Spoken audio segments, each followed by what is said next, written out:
Hi friends, ಎಲ್ಲರಿಗೂ ನಮಸ್ತೆ. ನಾನು ನಿಮ್ಮ ನಾಗಭೂಷಣ. ಇದು ನಿಮ್ಮ ಸಾಧನಾ ಶಂಕರ್ ಅಕಾಡೆಮಿ. ಫ್ರೆಂಡ್ಸ್, ಬದುಕಬೇಕು ಮನುಜ ಬದುಕಬೇಕು, ಬದುಕಲಿಕ್ಕೆ ಮನುಜಗೆ ಮರಬೇಕು. ಬತ್ತಿದ ಗಂಟಲ ದಾಹ ತೀರಬೇಕು, ಬಿರಿಬಿಟ್ಟ ಭೂಮಿಗೆ ನೀರು ಬೇಕು. ಶತಕೋಟಿ ಜೀವರಾಶಿಗೆ ಗಾಳಿ ಬೇಕು, ಗುಡುಗು ಮಿಂಚು ಮಳೆ ಬದುಸುವ ಮರಬೇಕು. ಬಂಗಲೆ ಬೆಳೆಯಲು ಬೇಕು, ಬೇಳೆ ಬೇಯಲು ಬೇಕು, ಬೆಳೆ ಬೆಳೆಯಲೂ ಬೇಕು. ಶವ ಸಂಸ್ಕಾರಕ್ಕೆ ಬೇಕು, ಶಯನ ಶೃಂಗಾರಕ್ಕೆ ಬೇಕು, ಅರಸರಾಸನಕ್ಕೆ ಬೇಕು, ಬಡಗೆ ಬದುಕಲೂ ಬೇಕು. ಮರ ಬೇಕು ಮನುಷ್ಯನಿಗೆ, ಮರಬೇಕು. ಫ್ರೆಂಡ್ಸ್, ಈ ಥರ ಮರವನ್ನು ಬೆಳೆಯುವಂಥ ಜವಾಬ್ದಾರಿಯನ್ನು ಹೊತ್ತಂತಹ ನಮ್ಮ ಅರಣ್ಯ ಇಲಾಖೆಯವರ ವತಿಯಿಂದ ಅರಣ್ಯ ರಕ್ಷಕ ಒಂದು ಹುದ್ದೆಗೆ ಸ್ಪರ್ಧಾತ್ಮಕ ಪರೀಕ್ಷೆಯನ್ನು ಈ ಹಿಂದೆ ನಡೆಸಿದಂಥ ಒಂದು ಪ್ರಶ್ನೆ ಪತ್ರಿಕೆಯಲ್ಲಿ ಬರುವಂತಹ ಗಣಿತ ಮತ್ತು ಮಾನಸಿಕ ಸಾಮರ್ಥ್ಯಕ್ಕೆ ಸಂಬಂಧಪಟ್ಟಂಥ ಕೆಲವು ಪ್ರಶ್ನೆಗಳನ್ನು ನಾವು ಇವತ್ತು ಬಿಡಿಸೋಣ. ಓಕೆ, ಇದು ನಮ್ಮ ಸಾಧನಾ Shankar academy.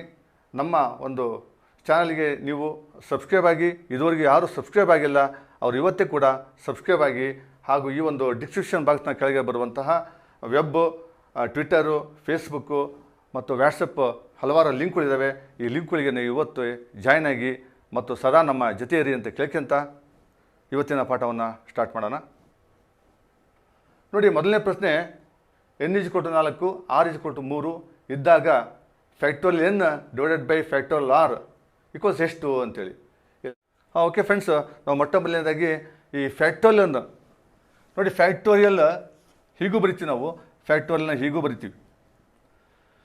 For example, factorial 0 ಅದ್ರ ಬೆಲೆ 1, ಫ್ಯಾಕ್ಟೋರಿಯಲ್ 1 ಅದ್ರ ಬೆಲೆ 1, ಫ್ಯಾಕ್ಟೋರಿಯಲ್ 2 ಅದ್ರ ಬೆಲೆ 2, ಫ್ಯಾಕ್ಟೋರಿಯಲ್ 3 ಅಂದರೆ ಏನು ಗೊತ್ತಾ, ಇಲ್ಲಿ ಫ್ಯಾಕ್ಟೋರಿಯಲ್ 3 ಅಂದರೆ 3 × 2 × 1 6, ಫ್ಯಾಕ್ಟೋರಿಯಲ್ 4 ಅಂದರೆ 4 × 3 × 2 × 1. ಸಿಂಪಲ್. ಈಗ ಈ 6ಅನ್ನು 4ರಿಂದ ಗುಣಿಸ್ಬಿಡಿ, 6 4 24 ಆಗುತ್ತೆ. ಫ್ಯಾಕ್ಟೋರಿಯಲ್ 5 24 5 120, ಫ್ಯಾಕ್ಟೋರಿಯಲ್ 6 ಈ 120 6 172 720, ಫ್ಯಾಕ್ಟೋರಿಯಲ್ 7 ಅಂದರೆ 720 × 7 7 0 7 2 14 10 1 49 50 5040. ಹೀಗೆ ನಾವು ಮುಂದುವರಿಸ್ತಾ ಹೋಗ್ಬೋದು. ಇಲ್ಲಿ ನೋಡಿ, factorial n divided by factorial r ಅಂತ ಇದೆ. Factorial n divided by factorial r.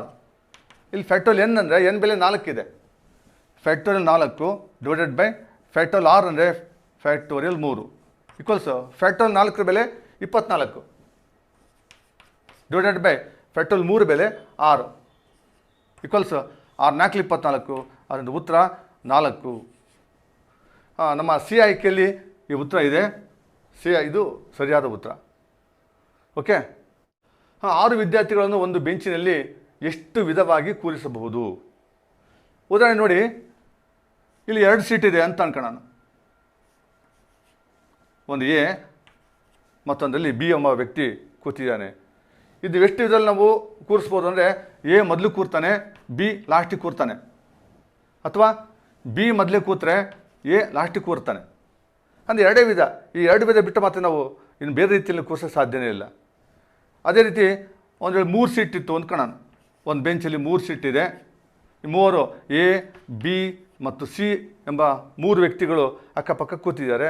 ಇದನ್ನು ಯಾವ ರೀತಿ ನಾವು ಕೂರಿಸ್ಬೋದು? ಇಲ್ಲಿ ಎ ಮೊದಲೇ ಕೂರ್ತಾನೆ, ಬಿ ನೆಕ್ಸ್ಟು ಸಿ, ನೆಕ್ಸ್ಟ್ ಏನು ಮಾಡೋಣ, ಎ ಸಿ ಬಿ ಅಂತ ಮಾಡೋಣ. Next B A C, next B C A, next C A B, next C B A. 1 2 3 4 5 6 ಇಷ್ಟು ಚಾನ್ಸ್ ಬಿಟ್ಟರೆ ಮತ್ತೆ ಬೇರೆ ರೀತಿ ಬೇರೆ ಒಂದು ಆಯ್ಕೆಯನ್ನು ನಾವು ಕೂರ್ಸೋಕ್ಕೆ ಸಾಧ್ಯ ಇಲ್ಲ. ಒಟ್ಟು ಏನಾಯ್ತು, ಈಗ ಇಲ್ಲಿ 2 ವ್ಯಕ್ತಿ ಇದ್ದಾರೆ ಅನ್ಕೊಳ್ಳೋಣ. ಒಂದು ಬೆಂಚಲ್ಲಿ 2 ವ್ಯಕ್ತಿಗಳನ್ನು ಎಷ್ಟು ರೀತಿಯಲ್ಲಿ ಕೂರಿಸ್ಬೋದು ಅನ್ನೋದಕ್ಕೆ ನಾವೇನು ಮಾಡ್ತೀವಿ, 2p2 2p2 ಈ ಒಂದು ಕ್ರಮಜನ ಮತ್ತು ವಿಕಲ್ಪ ಪಾಠದಲ್ಲಿ ಬರುತ್ತೆ. Equals factorial 2. ಯಾಕಪ್ಪ ಅಂತಂದರೆ n(p(n) = ಫ್ಯಾಕ್ಟೋರಿಯಲ್ n ಅಂತ ಒಂದು ಸೂತ್ರ ಇದೆ. ಈ ಸೂತ್ರ ಪ್ರಕಾರ ನಾವು ಇದು ಹೀಗೆ ಬರಿಬೋದು, 2p2 ಅಂದರೆ ಒಂದು ಬೆಂಚಿನಲ್ಲಿ 2 ಕೂತಿದ್ದಾರೆ, ಅದನ್ನ ಯಾವ ರೀತಿ ನಾವು ಎಷ್ಟು ವಿಧಗಳಾಗಿ ಕೂರ್ಬೋದು ಅನ್ನೋದಕ್ಕೆ. ಫ್ಯಾಕ್ಟೋರಿಯಲ್ 2 ಇಲ್ಲಿ ಫ್ಯಾಕ್ಟಲ್ 2 ಅಂತಂದರೆ ನಾವು ಹಿಂದೆ ಕಲ್ತಿದ್ದೀವಿ 2. ಹಾಂ, 2ರಲ್ಲಿ ಆನ್ಸರ್ ಆಗುತ್ತೆ. ಇಲ್ಲಿ 3 ಜನ ಕೂತಿದ್ದಾರೆ ಅಂತಂದರೆ ಇದು 3p3 ಆಗುತ್ತೆ. 3p3 ಈಸ್ ಈಕ್ವಲ್ ಟು ಫ್ಯಾಕ್ಟಲ್ 3 ನಾವು ಈ ಒಂದು ಸೂತ್ರವನ್ನು ಅಳವಡಿಸಿದಾಗ. ಫ್ಯಾಕ್ಟಲ್ 3 ಈಸ್ ಈಕ್ವಲ್ ಟು 6. ಇಲ್ಲೇನಾಯಿತು, 6 ವಿದ್ಯಾರ್ಥಿಗಳನ್ನು ಒಂದು ಬೆಂಚಿನಲ್ಲಿ ಎಷ್ಟು ವಿಧವಾಗಿ ಕೂರಿಸ್ಬೋದು. ಇಲ್ಲಿ 2 ವಿದ್ಯಾರ್ಥಿಗಳನ್ನು ಒಂದು ಬೆಂಚಿನಲ್ಲಿ ಕೂರಿಸಿರುವಂಥ ರೀತಿ, ಇದು 3 ವಿದ್ಯಾರ್ಥಿಗಳನ್ನು ಒಂದು ಬೆಂಚಿನಲ್ಲಿ ಕೂರಿಸಿರುವಂಥ ರೀತಿ. ಅದೇ ರೀತಿ ಈಗ 6 ವಿದ್ಯಾರ್ಥಿಗಳನ್ನು ಇದೇ ರೀತಿ ನಾವು ಒಂದು ಬೆಂಚಿನಲ್ಲಿ ಕೂರಿಸಿದಾಗ ಎಷ್ಟು ವಿಧವಾಗಿ ನಾವು ಕೂರಿಸ್ಬೋದು ಅಂತ. ಈಗ friends, 6p6 is equal to factorial 6. Factorial 6 ಬೆಲೆ ನಮಗೆ ಗೊತ್ತಿದೆ 720. ಅದರಿಂದ ಆಯ್ಕೆ ಎ ಉತ್ತರ ಸರಿ. ನಾನು ಈ ಹಿಂದೆ ಹೇಳಿದ್ದೀನಿ ಏನೋ ಫ್ಯಾಕ್ಟಲ್ 6 ಅಂದ್ರೇನು 6 into 5 into 4 into 3 into 2 into 1 ಅಷ್ಟನ್ನು ಗುಣಿಸಿದಾಗ ನಮಗೆ 720 ಬರುತ್ತೆ. ಅದರಿಂದ ಆಯ್ಕೆ ಎ ಸರಿಯಾಗಿದೆ. ಓಕೆ, ಇನ್ನು ಮುಂದಿನ ಪ್ರಶ್ನೆ ನೋಡ್ತಾ ಇರಿ.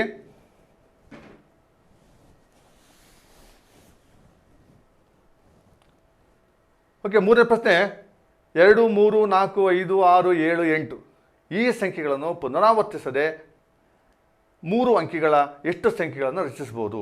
ಇದು ವಿಕಲ್ಪಕ್ಕೆ ಸಂಬಂಧಪಟ್ಟಂಥ ಒಂದು ಪ್ರಶ್ನೆ.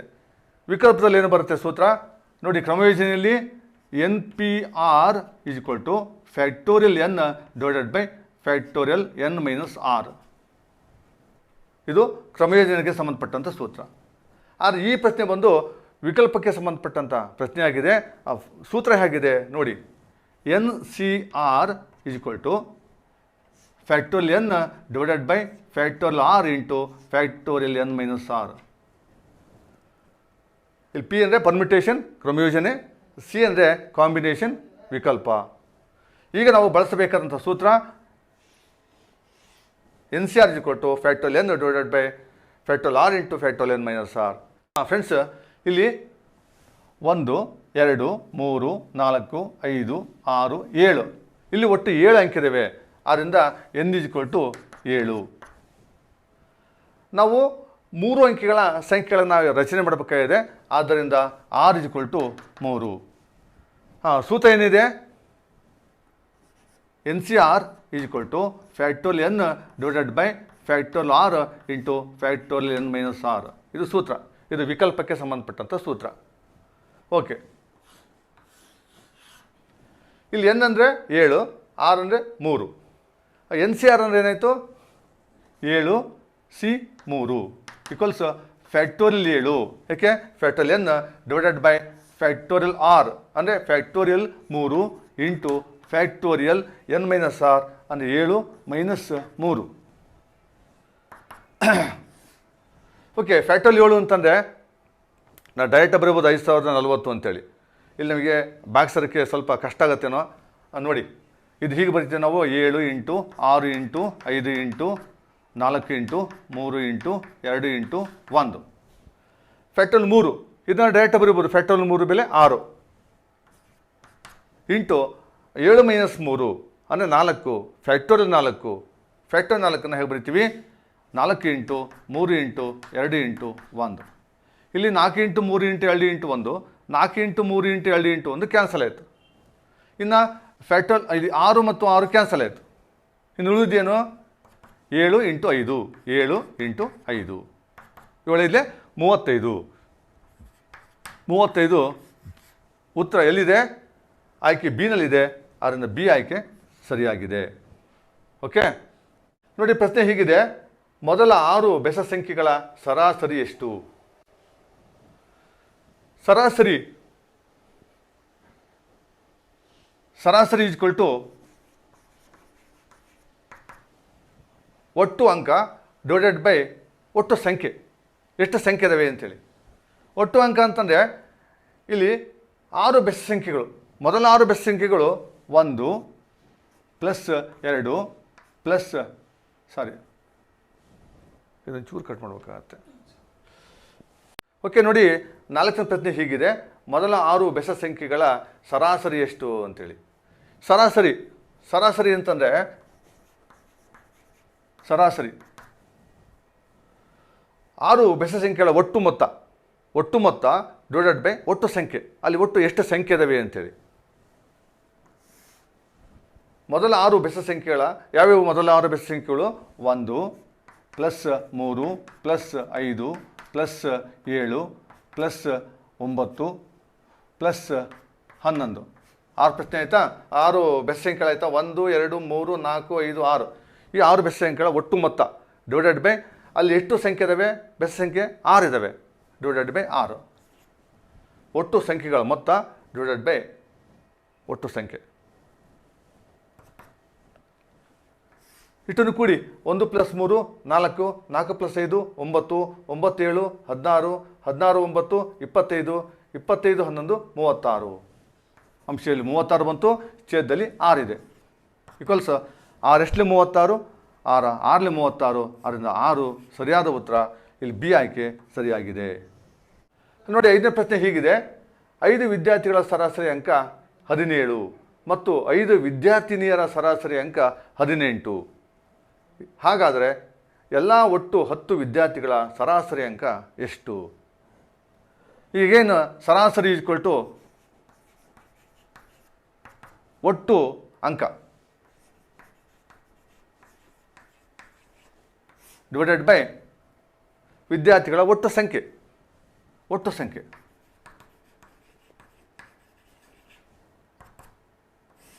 ಇಲ್ಲಿ ಒಟ್ಟು ಅಂಕ ಅಂತ ಬಂದಾಗ 5 ವಿದ್ಯಾರ್ಥಿಗಳ ಸರಾಸರಿ 17 ಅಂದರೆ 5 × 17 ಪ್ಲಸ್ 5 ವಿದ್ಯಾರ್ಥಿನಿಯರ ಸರಾಸರಿ ಅಂಕ 18 ಅಂದರೆ 5 × 18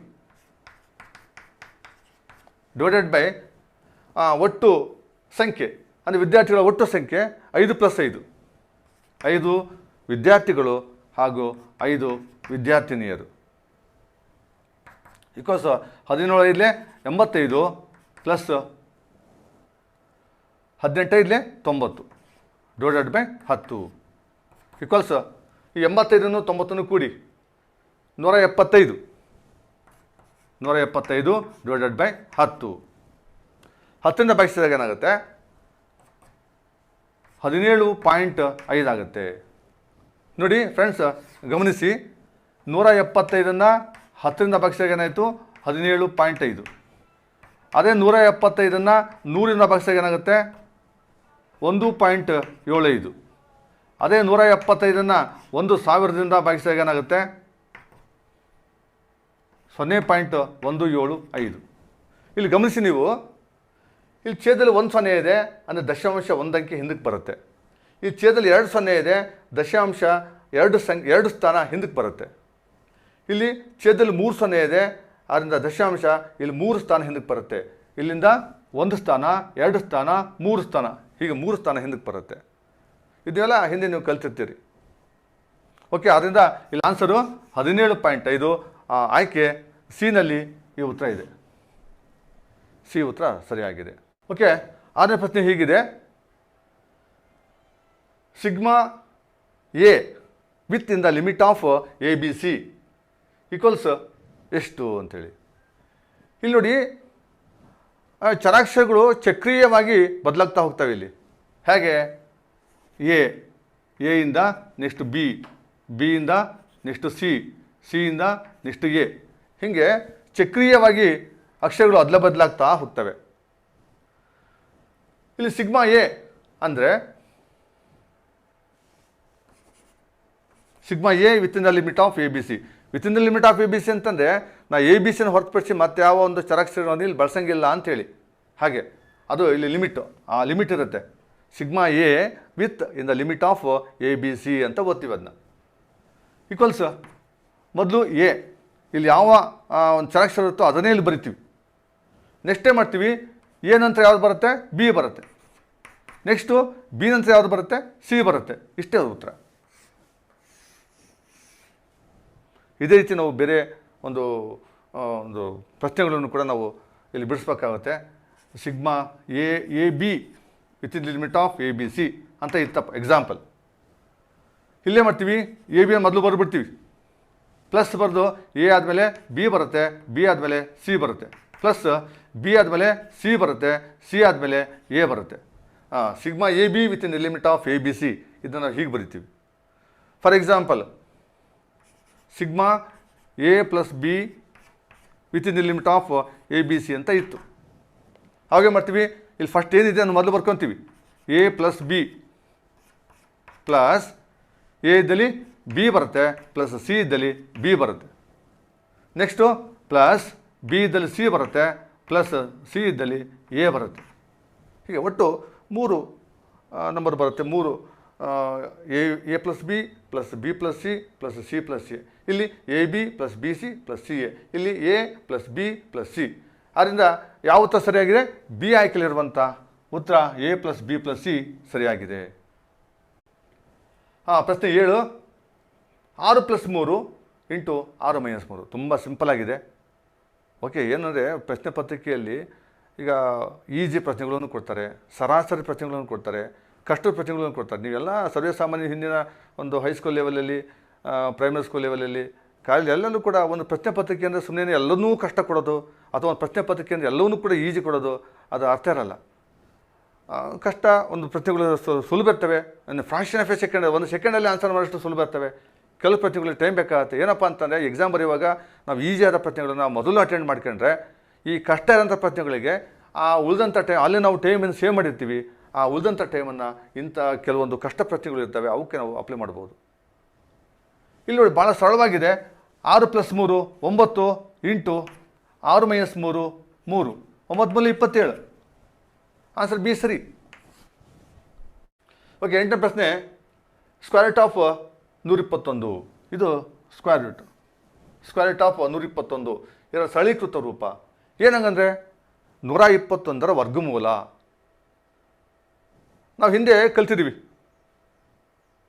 ವರ್ಗಮೂಲ, ವರ್ಗಮೂಲ ಅಂದರೆ ಈ 1ರ ವರ್ಗ 1, 2 ವರ್ಗ 4, 3 ವರ್ಗ 9, 4 ವರ್ಗ 16, 5 ವರ್ಗ 25 ಇತ್ಯಾದಿ ವರ್ಗ ಸಂಖ್ಯೆಗಳು. ಅದೇ ರೀತಿ ಘನ ಸಂಖ್ಯೆಗಳು 1 ಘನ 1, 2 ಘನ 8, 3 ಘನ 27, 4 ಘನ 64, 5 ಘನ 125 ಇತ್ಯಾದಿ. ಅಂದರೆ ವರ್ಗ ಸಂಖ್ಯೆ ಅಂದರೆ ಯಾವುದೇ ಸಂಖ್ಯೆಯನ್ನು 2 ಬಾರಿ ಗುಣಿಸ್ತೀವಿ, ಅವಾಗ ವರ್ಗ ಸಂಖ್ಯೆ ಸಿಗುತ್ತೆ. ಯಾವುದೇ ಸಂಖ್ಯೆಯನ್ನು 3 ಬಾರಿ ಗುಣಿಸಿದಾಗ ನಮಗೆ ಘನ ಸಂಖ್ಯೆ ಸಿಗುತ್ತೆ. ಇದು ವರ್ಗ ಸಂಖ್ಯೆಗಳ ಪಟ್ಟಿ ಮತ್ತು ಘನ ಸಂಖ್ಯೆಗಳ ಪಟ್ಟಿ. ಇದನ್ನು ನಾವು ಕಲಿಬೇಕಾಗತ್ತೆ. ಎಷ್ಟು ಸಾಮರ್ಥ್ಯ ನಿಮಗಿದೆಯೋ ಅಷ್ಟು ಕಲೀರಿ. ಕೆಲವರು 25 ಮಟ್ಟ ಕಲಿಬೋದು, ಕೆಲವರು 10 ಕಲಿಬೋದು, ಕೆಲವರು 50 ಮಟ್ಟ ಕಲಿಬೋದು. ಅದು ನಿಮ್ಮ ಸಾಮರ್ಥ್ಯಕ್ಕೆ ಬಿಟ್ಟಿದ್ದು. ಓಕೆ, ಇಲ್ಲಿ 121ರ ವರ್ಗಮೂಲ ಸರಳೀಕೃತ ರೂಪ ಅಂದರೆ ಇದನ್ನ ಸುಲಭ ರೂಪಕ್ಕೆ ತಂದಾಗ ಏನು ಸಿಗುತ್ತೆ ಅಂಥೇಳಿ. 121ರ ವರ್ಗಮೂಲ 11. ಅದರ ಡೈರೆಕ್ಟಾಗಿ ಉತ್ತರ ಡಿಯನ್ನು ನಾವು ಆಯ್ಕೆ ಮಾಡ್ಕೊಂಡ್ಬಿಡ್ತೀವಿ. ಓಕೆ, ಜೊತೆಗೆ ಫ್ರೆಂಡ್ಸ್ ಇನ್ನೊಂದು ನೆನಪಾಗುತ್ತೆ. ಈ ಒಂದು ಸಂದರ್ಭದಲ್ಲಿ ಅದನ್ನು ಹೇಳಬೇಕು ಅಂತ ಅನಿಸ್ತಾ ಇದೆ. ಏನಪ್ಪ ಅಂದರೆ ಈಗ 5ರಿಂದ ಕೊನೆಗೊಳ್ಳುವಂತಹ ಸಂಖ್ಯೆಗಳು 5ರ ವರ್ಗ, 15ರ ವರ್ಗ, 25ರ ವರ್ಗ, 35ರ ವರ್ಗ, 45ರ ವರ್ಗ, 55ರ ವರ್ಗ, 65ರ ವರ್ಗ ಇತ್ಯಾದಿ. ಅಂದರೆ ಬಿಡಿ ಸ್ಥಾನದಲ್ಲಿ 5 ಇರಬೇಕು. ಇಲ್ಲಿ ಡೈರೆಕ್ಟ್ ನಾವೇ ಮಾಡ್ತೀವಿ 5 ಸ್ಕ್ವೇರ್ ಅಂದ ತಕ್ಷಣ 25 ಅಂತ ಬರ್ಬಿಡ್ತೀವಿ. ಎಲ್ಲವೂ ಕೂಡ 25 ಬರಿತೀವಿ.